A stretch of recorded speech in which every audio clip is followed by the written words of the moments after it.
CM Dhami ने दिए अधिकारियों को निर्देश, एक हफ्ते में दे गड्ढा मुक्त सड़कों का स्टेटस। सभी अधिकारी बताएं अब तक किया गया कितना काम।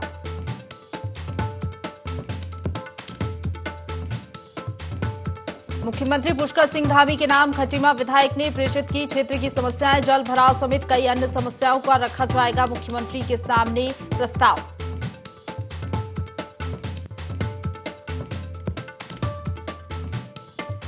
नानकमत्ता में सड़क दुर्घटना में दर्दनाक हादसा, पति पत्नी समेत मासूम की हुई मौत। तेज रफ्तार कार ने मोटरसाइकिल पर मारी टक्कर।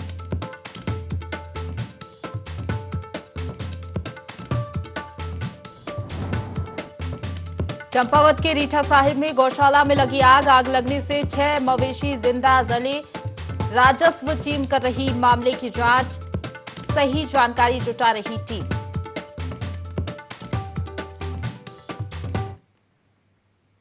नमस्कार, देवभूमि लाइव देख रहे हैं आप। आपके साथ मैं हूं प्रशंसा। बुलेटिन की शुरुआत करेंगे देहरादून की बड़ी खबर के साथ, जहां चिंतन शिविर में सीएम धामी उठाएंगे आंतरिक सुरक्षा के मामले। हरियाणा के सूरजकुंड फरीदाबाद में गृह मंत्रियों के चिंतन शिविर में सीएम पुष्कर सिंह धामी प्रदेश की आंतरिक सुरक्षा का विषय रखेंगे। प्रदेश के नागरिक सुरक्षा के लिए उठाए गए कदमों के संबंध में भी जानकारी देंगे। केंद्रीय गृह मंत्री अमित शाह की अध्यक्षता में 27 और 28 अक्टूबर को सूरजकुंड में गृह मंत्रियों का 2 दिवसीय चिंतन शिविर होगा। शिविर में उत्तराखंड की ओर से मुख्यमंत्री पुष्कर सिंह धामी हिस्सा लेंगे।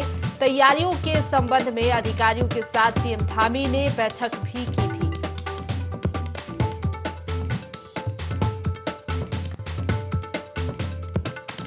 तो बड़ी खबर देहरादून से बता रहे हैं, चिंतन शिविर में सीएम धामी आंतरिक सुरक्षा के मामले उठाएंगे।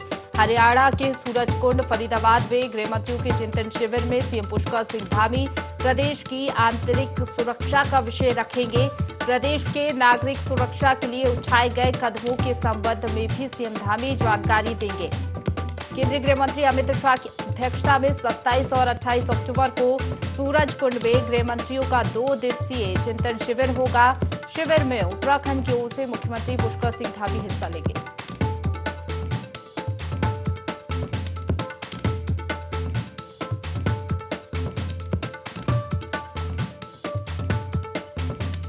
बड़ी खबर देहरादून से बता रहे हैं, चिंतन शिविर में सीएम धामी आंतरिक सुरक्षा के मामले उठाएंगे।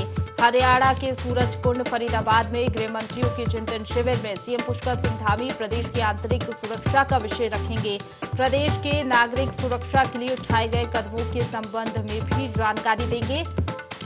27 और 28 अक्टूबर को सूरजकुंड में गृह मंत्रियों का 2 दिवसीय चिंतन शिविर होगा।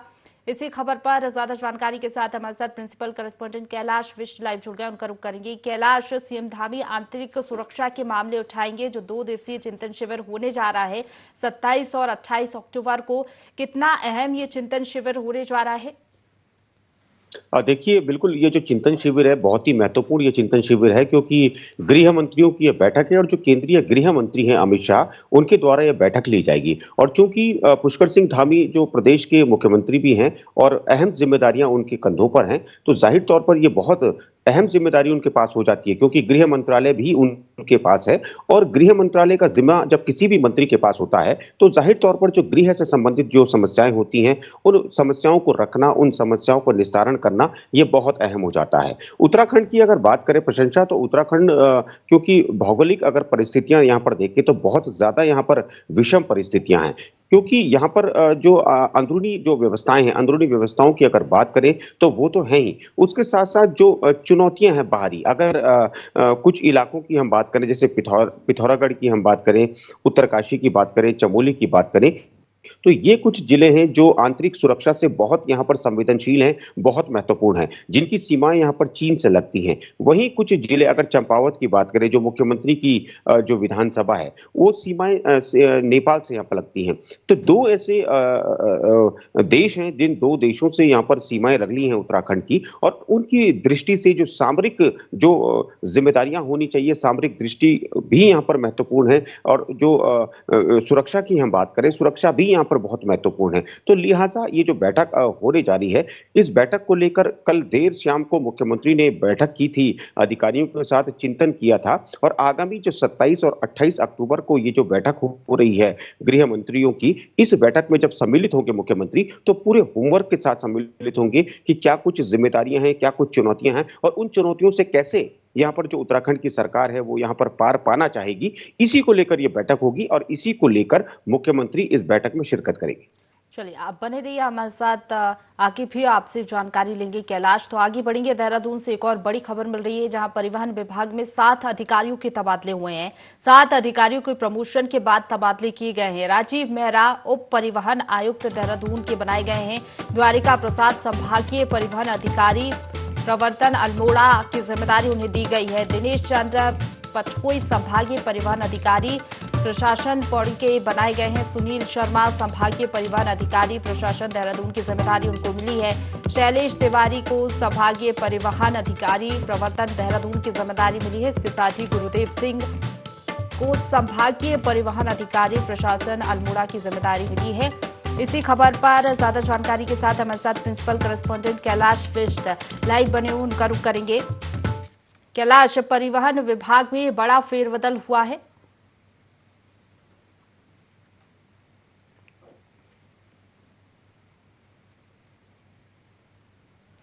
कैलाश, परिवहन विभाग में बड़ा फेरबदल हमें देखने को मिला है। प्रशंसा, देखिए ये जो यहाँ पर जो परिवहन विभाग में जो ट्रांसफर हुए हैं ये बहुत महत्वपूर्ण ट्रांसफर हैं और इनको लेकर कल हम आपको बताएं कि हमारी जो टीम थी वो कल परिवहन मंत्री के साथ मौजूद थी। परिवहन मंत्री से हमने बातचीत भी की थी। वहां पर कई ऐसे महत्वपूर्ण बिंदु थे जिनको लेकर हमने चर्चा की, चाहे वो समाज कल्याण विभाग का मामला हो या फिर परिवहन विभाग का मामला हो। दोनों ही विभागों से लेकर महत्वपूर्ण चर्चा की गई। महत्वपूर्ण बिंदुओं पर परिवहन मंत्री ने हमको जानकारी भी दी और जाहिर तौर पर ये जो ट्रांसफर हुए हैं कल देर शाम में ट्रांसफर हुए हैं और कहीं ना कहीं जो हमारी खबर है IND24 की खबर, इस खबर पर मुहर लगाई है, तस्दीक करी है परिवहन मंत्री चंदन रामदास ने, क्योंकि यहां पर जो सवाल उठ रहे थे परिवहन विभाग को लेकर समय समय पर कि कहीं पर लोगों की समस्याएं नहीं है, कहीं पर लोगों की समस्याएं ज्यादा हैं, कहीं पर कहीं ना कहीं कोई दिक्कतें पेश आ रही हैं। लेकिन जिस तरीके से कल परिवहन मंत्री ने IND24 से जब बातचीत की थी तो उन्होंने साफ तौर पर एक बात कही थी कि वो कई जो अनुभव प्रयास है उन प्रयासों को यहां पर धरातल पर उतारने की कोशिश कर रहे हैं। और जब हमने पूछा था कि वो कौन से ऐसे प्रयास हैं जिनको आप धरातल पर उतार रहे हैं, तो उनका साफ तौर पर यह कहना था कि देर शाम आपको नतीजे दिखेंगे और यही हमारी खबर का असर था कि देर शाम नतीजे दिखे और उनके जो महत्वपूर्ण जो अधिकारी थे उन्होंने अपने महत्वपूर्ण और जिम्मेदार अधिकारियों को अलग अलग जगहों पर स्थानांतरित किया है ताकि जो नीति यहां पर बनाई जा रही है परिवहन विभाग द्वारा उन नीतियों को धरातल पर सफलतापूर्वक यहां पर उतारा जा सके। और इसी के तहत इन ट्रांसफर्स को बहुत महत्वपूर्ण यहां पर माना जा रहा है। अगर राजधानी देहरादून की बात करें तो राजधानी देहरादून में जो पटोई जो संभागीय परिवहन अधिकारी थे उनको यहां से पौड़ी यहां पर भेज दिया गया है। तो इसके पीछे भी कोई ना कोई वजह साफ तौर पर यह मानी जा रही है, क्योंकि जो पटोई हैं वो बहुत जिम्मेदार अधिकारी हैं, लेकिन उनकी जो जिम्मेदारी है वो देहरादून के अलावा पहाड़ों में भी यहां पर नजर आए, पहाड़ों में भी लोगों को जो सहूलियतें हैं वो मिल पाए और उनके जो प्रयास होंगे अधिकारियों के वो पहाड़ों में भी हो पाए, धरातल पर उतर पाए। तो इसी वजह से इन ट्रांसफरों को बहुत अहम माना जा रहा है। और अभी ये जो ट्रांसफर है सिर्फ परिवहन विभाग में यहां पर किए गए हैं। आने वाले समय में क्योंकि जो परिवहन मंत्री हैं उनके पास समाज कल्याण विभाग की भी अहम जिम्मेदारी है, तो उनका साफ तौर पर यह भी कहना है कि समाज कल्याण विभाग की जो योजनाएं हैं उनको धरातल पर उतारना है। लेकिन उसके लिए जो कवायद की जा रही है, कवायद यही है कि कई ऐसे अधिकारी हैं जिनका अभी समाज कल्याण विभाग में आना बाकी है, कई ऐसे समाज कल्याण में कर्मचारी ऐसे हैं जिनका अभी आना बाकी है, लेकिन उसके लिए आउटसोर्सिंग की जाएगी। तो आउटसोर्सिंग को लेकर इस वक्त जो परिवहन मंत्री हैं, जो खासतौर पर चंदन रामदास, उनका यही सोच है, यही प्रयास है कि ज्यादा से ज्यादा और जल्द से जल्द वो कोशिश करें कि अधिकारियों को जल्द से जल्द ट्रांसफर यहां पर किया जाए या फिर उनको समायोजित यहां इस विभाग में यहां पर किया जाए, ताकि जो यहां पर जो योजनाएं इस वक्त सरकार लेकर आई है उनको धरातल पर उतारा जा सके। बिल्कुल कैलाश, यहाँ पर उत्तराखंड ट्रांसपोर्ट डिपार्टमेंट में जिस तरीके से ये फेरबदल हुआ है, आप भी जिक्र कर रहे हैं कि शिकायतें मिल रही थी, उसके बाद ये फेरबदल हुआ है, तो अब इनके ऊपर भी जिम्मेदारी है बड़ी कि योजनाओं का क्रियान्वयन हो, बेहतर तरीके से काम हो और शिकायतें ना मिले। बिल्कुल, देखिए कल हमने बहुत महत्वपूर्ण एक समस्या परिवहन मंत्री के सामने रखी थी, क्योंकि कल परिवहन मंत्री का ये बयान था कि जो परिवहन विभाग है, परिवहन विभाग को कहीं न कहीं फ़ायदा हुआ है कुछ महीनों पहले जिस तरीके से यहाँ पर चाहे अगर हम उत्तर प्रदेश की बात करें, उत्तर प्रदेश से जो पैसा यहाँ पर मिलना था 100 करोड़ का जो बकाया था, वो प्रदेश को मिला है। लेकिन अन्य प्रदेशों से पैसा मिलना ये अलग विषय है और जिस तरीके से जो राजस्व प्राप्त होता है किसी भी विभाग को, राजस्व को लेकर भी परिवहन मंत्री ने कहा था कि हमको राजस्व प्राप्त जरूर हुआ है। उन्होंने आह्वान किया था कि जो उत्तराखंड परिवहन निगम की बसें हैं, उनमें ज्यादा से ज्यादा लोग सफर करें। लेकिन हमने उसके अलावा एक महत्वपूर्ण और गंभीर यहाँ पर विषय उनके सामने रखा था कि जो सरकारी बसें हैं, सरकारी बसों को सीधा-सीधा नुकसान पहुंचता है डग्गा मार वाहनों से और डग्गा मार वाहन राजधानी देहरादून के अलावा उत्तराखंड के कई अन्य शहरों से संचालित किए जा रहे हैं, जिनसे राजस्व को सीधा-सीधा नुकसान पहुंचता है। इसी के चलते कल परिवहन मंत्री ने IND24 के माध्यम से जनता को यह आश्वासन दिया है कि जल्द ही जो डग्गा मार वाहन जो संचालित किए जा रहे हैं उत्तराखंड से, उनको जल्द से जल्द यहाँ पर धरपकड़ उनकी की जाएगी। सचल दस्ते तो पहले ही गठित कर दिए गए हैं। सचल दस्तों को और ज्यादा मजबूत किया जाएगा ताकि जो डग्गा मार वाहन यहाँ पर संचालित हो रहे हैं उन पर यहाँ पर कड़ी निगरानी रखी जा सके और उसके एवज में जो रोडवेज की जो बसें हैं उत्तराखंड की, रोडवेज की बसें यहाँ पर ज्यादा से ज्यादा संचालित हो ताकि राजस्व की ज्यादा यहाँ पर प्राप्ति हो और लोगों के साथ साथ जो सरकार है उसको ज्यादा मुनाफा हो। चलिए, आप बने रहिए कैलाश, हमारे साथ आगे भी आपसे जानकारी लेंगे। मुख्यमंत्री पुष्कर सिंह धामी सड़कों के गड्ढों पर सख्त दिखे हैं। मुख्यमंत्री ने संबंधित विभागों के अधिकारियों को 1 सप्ताह के भीतर प्रदेश की गड्ढा मुक्त सड़कों का स्टेटस उपलब्ध कराने के निर्देश दिए हैं। सीएम धामी ने कहा कि संबंधित विभागों द्वारा प्रदेश की सड़कों को गड्ढा मुक्त बनाने के लिए अभी तक कितना कार्य किया गया, कितनी सड़कों की मरम्मत की गई और कितना कार्य अवशेष है, समस्त जानकारी अविलंब 1 सप्ताह के भीतर दे। आगे सीएम ने कहा कि सुगम और सुरक्षित यात्रा जनता का अधिकार है। जनता की सुविधाओं का ध्यान रखना राज्य सरकार की सबसे बड़ी प्राथमिकता है। मुख्यमंत्री ने आगे कहा कि सड़कों की मरम्मत और गड्ढा मुक्ति के कार्यों में गुणवत्ता का विशेष ध्यान रखा जाए। इसी खबर पर ज्यादा जानकारी के साथ हमारे साथ principal correspondent Kailash Visht live बने, उनका रुख करेंगे। कैलाश, सड़क जिस तरीके से लगातार हम देख भी रहे थे, शिकायतें मिल भी रही थी, अब सीएम एक्शन मोड में नजर आए हैं, सख्त तेवर दिखे हैं, साफ तौर पर कहा है कि सड़क मूलभूत सुविधाओं में आती है और ये जनता का अधिकार है। क्या निर्देश दिए हैं सीएम धामी ने? बिल्कुल, जो सड़कें मूलभूत अधिकार हैं जनता का और ये निर्देश दिए हैं मुख्यमंत्री पुष्कर सिंह धामी ने कि 1 हफ्ते के भीतर जो संबंधित विभाग है, संबंधित महकमे हैं, खासतौर पर जो लोक निर्माण विभाग है, वो 1 हफ्ते के भीतर रिपोर्ट यहाँ पर दे मुख्यमंत्री को कि कितनी सड़कें खराब है और कितनी सड़कों को दुरुस्त कर दिया गया है। और ये जो इस वक्त जो 1 हफ्ते का जो अल्टीमेटम दिया गया है, ये 1 हफ्ते का अल्टीमेटम इसलिए दिया गया है कि 1 हफ्ते के भीतर तो रिपोर्ट देनी ही होगी कि कितनी सड़कें खराब हैं शहरों के भीतर और उन सड़कों का मरम्मतीकरण भी इन विभागों के द्वारा किया जाना है। इसमें चाहे लोक निर्माण विभाग की बात करें प्रशंसा, चाहे एडीबी की बात करें, चाहे अन्य उन विभागों की बात करें जो विभाग सड़कें खोद देते हैं, क्योंकि इसमें जब पाइपलाइंस बिछती हैं तो तब भी सड़कें खोदी जाती हैं, जब गैस लाइन बिछती हैं तब भी सड़कें खोदी जाती हैं, जब सीवर का काम होता है या फिर शहरों का उच्चीकरण होता है तब भी शहरी विकास के नाम पर सड़कों को खोद दिया जाता है और जब सड़कों का डामरीकरण होता है तब लोक निर्माण विभाग द्वारा सड़कों को खोद दिया जाता है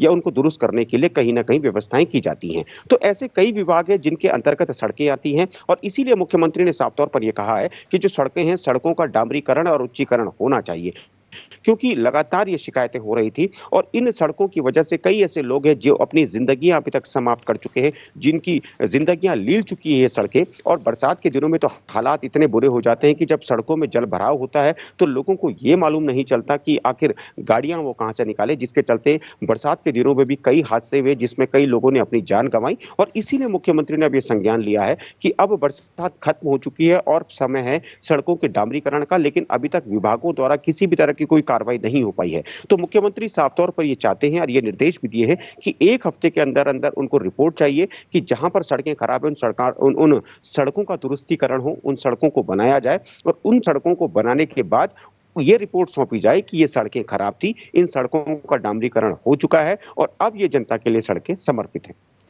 बिल्कुल। और कैलाश, अगर बात करें तो कार्रवाई भी हो सकती है, अगर लापरवाही सामने आई तो गाज भी गिर सकती है अधिकारियों पर। बिल्कुल ये तय माना जा रहा है, क्योंकि हमने देखा है मुख्यमंत्री की कार्यशैली प्रशंसा कि मुख्यमंत्री पहले अल्टीमेटम देते हैं और अल्टीमेटम अगर पूरा नहीं होता है और समय पर कार्य पूरा नहीं होता है तो कार्रवाई तो तय मानी जानी चाहिए और कार्रवाई होगी भी, क्योंकि जब जनता की जब शिकायतें आती हैं, जनता जब लगातार शिकायत करती है तो उसके बाद कहीं ना कहीं जो जनप्रतिनिधि होते हैं, जनप्रतिनिधियों का ये जिम्मेदारी होती है, उनकी ये जिम्मेदारी बन जाती है कि कहीं ना कहीं उन समस्याओं का समाधान किया जाना चाहिए। चूंकि जो मुख्यमंत्री हैं, मुख्यमंत्री एक जनप्रतिनिधि हैं, उसके साथ साथ प्रदेश के मुख्यमंत्री भी हैं, तो जाहिर तौर पर ये सबसे बड़ी उनकी ये जिम्मेदारी है, क्योंकि प्रधान सेवक हैं और प्रधान सेवक का ये अधिकार होता है कि अपनी जनता को सुरक्षित रखे, अपनी जनता को महफूज रखे, और उसके तहत ही ये निर्देश दिए गए हैं कि अगर सड़कें दुरुस्त नहीं होती, अगर खुदा ना खास्ता कोई हादसा हो जाता है, तो इसकी जिम्मेदारी उन विभागों की होगी जिन विभागों की गलतियों की वजह से यहाँ पर लोगों को चीजें भुगतनी पड़ रही हैं। इसीलिए इस अल्टीमेटम को दिया गया है और इस अल्टीमेटम को बरकरार रखते हुए 1 हफ्ते के भीतर रिपोर्ट सौंपनी होगी, और रिपोर्ट अगर नहीं सौंपी जाती, कार्रवाई नहीं की जाती अधिकारियों द्वारा, विभागों द्वारा, तो कार्रवाई निश्चित है। बिल्कुल, अल्टीमेटम दिया गया और तय समय में अगर अल्टीमेटम के मुताबिक काम नहीं किया गया, स्टेटस नहीं दिया गया, तो कार्रवाई भी यहाँ पर बनती है। शुक्रिया आपका हमारे साथ जुड़ने के लिए और तमाम जानकारी हम तक पहुंचाने के लिए। कैलाश, आगे बढ़ेंगे।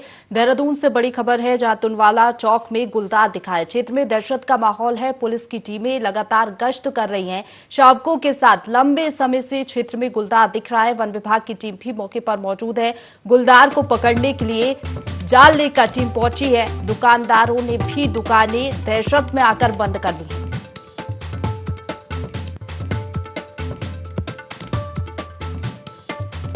तो देहरादून से बड़ी खबर बता रहे हैं, तुनवाला चौक में गुलदार दिखा है। क्षेत्र में दहशत का माहौल है। शावकों के साथ लंबे समय से क्षेत्र में गुलदार दिख रहा है। तो चलिए खबरों में आगे बढ़ेंगे, जहां उधम सिंह नगर के नानक मत्ता थाना क्षेत्र में दर्दनाक हादसा हो गया। सड़क दुर्घटना में पति पत्नी और एक 7 वर्षीय मासूम की मौत हो गई। मोटरसाइकिल पर सवार धर्मेंद्र राणा अपनी पत्नी विद्या देवी और 7 वर्षीय बच्चे के साथ नानक मत्ता से अपने गांव नवादिया जा रहे थे कि रास्ते में तेज रफ्तार से आ रही मारुति वैन ने उन्हें सामने से जोरदार टक्कर मार दी, जिससे मौके पर ही पति पत्नी की मौत हो गई और 7 वर्षीय बच्चा बुरी तरह से घायल हो गया। आस पड़ोस के लोगों ने तत्काल पुलिस को सूचना दी। पुलिस ने बुरी तरह घायल 7 वर्षीय बच्चे को इलाज के लिए भेजा, जहां डॉक्टर्स ने प्राथमिक उपचार के बाद 7 वर्षीय बच्चे को भी मृत घोषित कर दिया।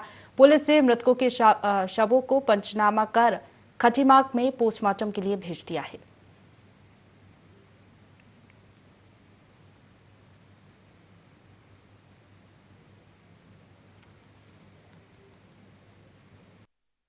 गांव के लिए नवदिया जा रहे थे 2 दंपति, धर्मेंद्र विद्या देवी और साथ में एक छोटा बच्चा, जिनकी मारुति वैन से एक्सीडेंट हुआ और मौके पे ही उनकी दंपतियों की मौत हो गई।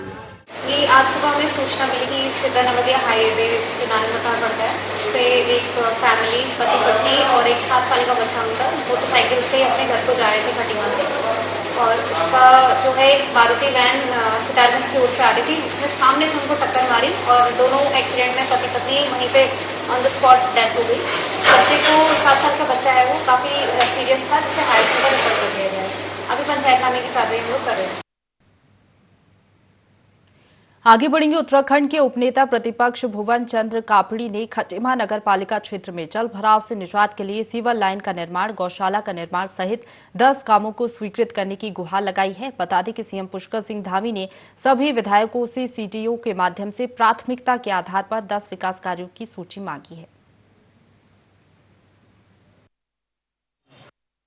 माननीय मुख्यमंत्री जी ने जो 10 काम प्राथमिकता से मांगे हर विधानसभा के, तो हमने खटीमा क्षेत्र के जो काम माननीय मुख्यमंत्री जी को सीडीओ के माध्यम से भेजे हैं, तो हम उसकी जानकारी आपके माध्यम से खटीमा की क्षेत्र की जनता को देना चाहते हैं।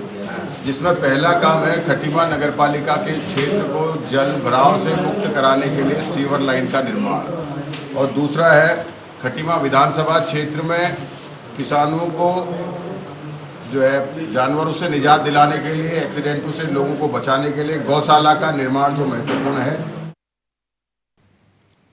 आगे बढ़ेंगे। चंपावत के दूरस्थ रीठा साहिब क्षेत्र में देर रात गौशाला में अज्ञात कारणों से भीषण आग लग गई। आग की चपेट में आने से 6 मवेशियों की जिंदा जलने से दर्दनाक मौत हो गई है। ग्रामीणों ने तुरंत थाना अध्यक्ष रीठा साहिब को फोन किया, जिसके बाद पुलिस और स्थानीय लोगों ने वैकल्पिक व्यवस्था के माध्यम से कई घंटों की कड़ी मशक्कत के बाद आग को बुझाया। आग लगने से हजारों का नुकसान भी हुआ है। फिलहाल आग लगने के कारणों की जांच की जा रही है।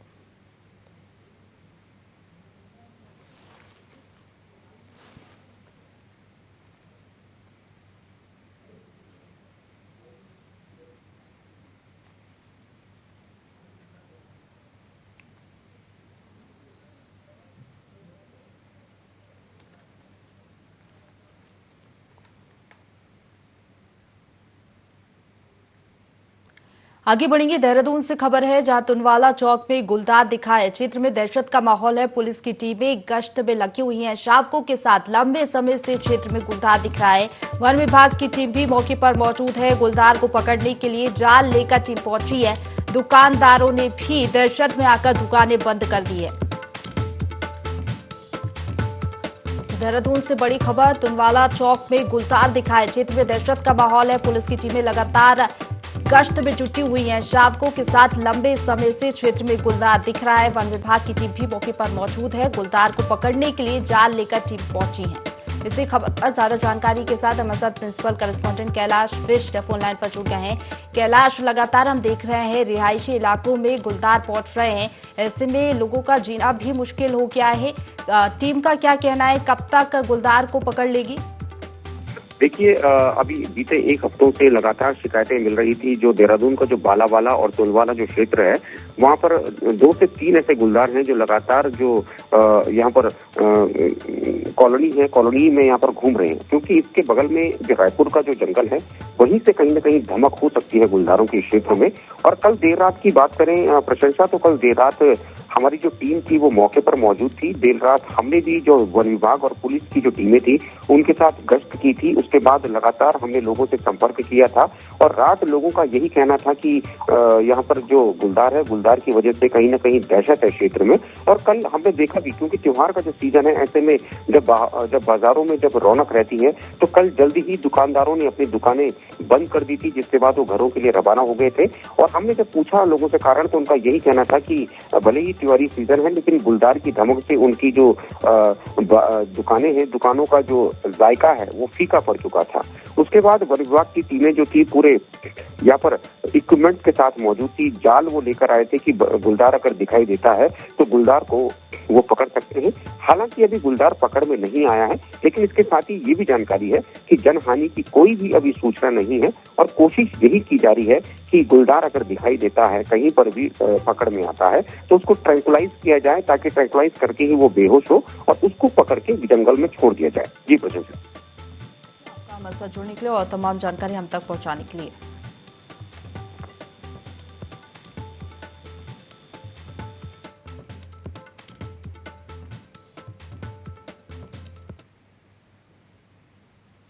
आगे बढ़ेंगे। उत्तराखंड के लोक पर्व इगास बग्वाल को लेकर मुख्यमंत्री पुष्कर सिंह धामी ने राजकीय अवकाश की घोषणा की है। ये दूसरा मौका है जब उत्तराखंड में लोक पर्व इगास को लेकर अवकाश घोषित किया गया है। मुख्यमंत्री ने कहा कि इगास बग्वाल उत्तराखंड वासियों के लिए एक विशेष स्थान रखती है।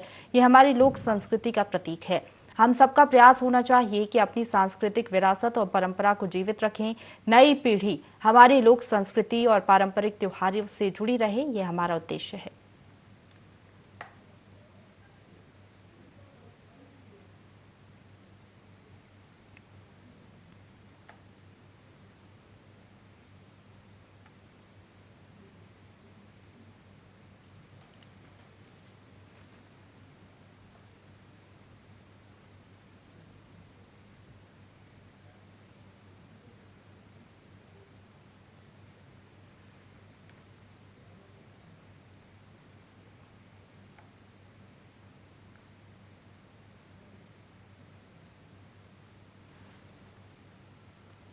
आगे बढ़ेंगे। यूं तो दिवाली में हर तरफ पटाखों का शोर रहता है, लेकिन चमोली के पोखरी में दीपावली बेहद ही खास अंदाज में मनाई गई। ग्रामीणों ने पारंपरिक खेल खेलकर दिवाली मनाई, जिसमें रस्सा कसी, झुमेलो और भेलू खेल आकर्षण का केंद्र रहा। कार्यक्रम के संयोजक प्रोफेसर दर्शन सिंह नेगी ने कहा कि इस तरह के आयोजनों से हम अपनी संस्कृति को आत्मसात करते हैं और नई पीढ़ी के संपूर्ण विकास के लिए एक मंच प्रदान करते हैं।